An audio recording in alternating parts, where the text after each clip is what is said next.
Somerset had just about a perfect day against Hampshire at the start of a crucial LV County Championship relegation encounter in Taunton.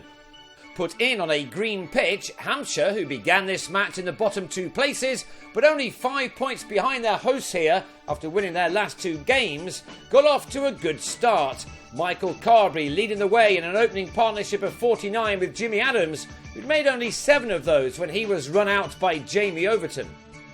The surface and conditions made bowling first an obvious choice for Marcus Trescothick on the day he penned a new one-year deal at the county, but he would have been less pleased with the way things were panning out, as Carberry and James Vince tucked into anything on offer, the former passing a 50 off only 63 balls. These two emphasised their team's newfound confidence, their recent form giving them every chance of avoiding the drop back into the second division by batting freely through much of the morning session. Vince also completing a half-century of 66 deliveries. But before he'd done that, he had lost Carberry at the other end for 59, an edged drive being pounced behind the stumps by Luke Ronchi.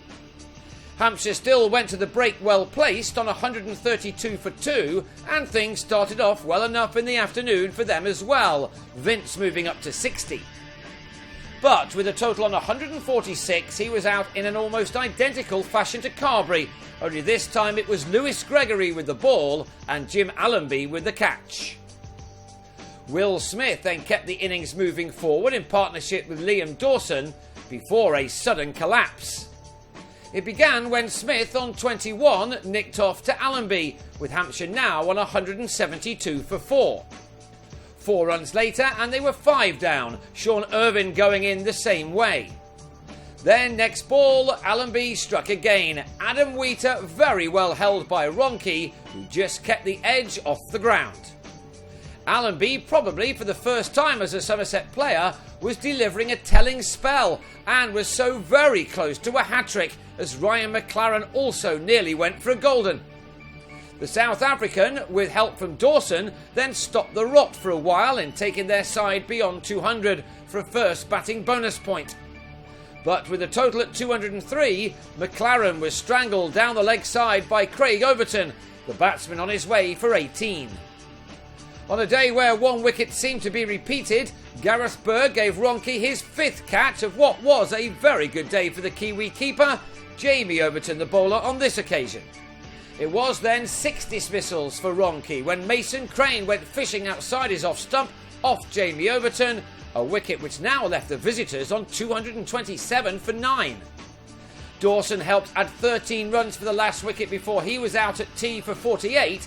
Hampshire dismissed for 240, in which Jamie Overton starred with 4 for 37, while Allenby took 3 for 54. The last session of the day was now going to be crucial. Hampshire had bossed the first one, while Somerset had taken the second after picking up 8 wickets for 108 runs. Early successes now for the visiting attack were going to be important for them, but neither Fidel Edwards nor McLaren were at their best, and that allowed Tom Abel and Trescothick to make a start, one they certainly made the most of. Somerset's batting this year is one of the main reasons why they found themselves in relegation trouble, but on a gorgeous late summer's evening in Taunton, these two openers put all of their troubles behind them, with a partnership which may, come the end of the season, make all the difference to their team. Abel led the way, and his 10th boundary had him at a 50 off just 59 deliveries. Somerset had decided after their excellent middle session to try to push on quickly with the bat, especially with the weather forecast looking a little grim from Friday onwards. Abel played his part, as did Trescothick, who celebrated his new deal, one which takes him into his 40s, with a half-century of his own off 96 balls. He hadn't expelled too much energy by running, with 40 of his 52 runs at this stage coming in boundaries alone. He added 3 more 4s before the close, by which time he and Abel had put their side in complete control. A perfect day for Somerset. With Trescothick on 67 and Abel on 70, 147 runs had been knocked off by the end of the day, Somerset's best opening partnership of the summer, and that sees them head into day 2 with all of their first innings wickets intact and them only 93 runs behind.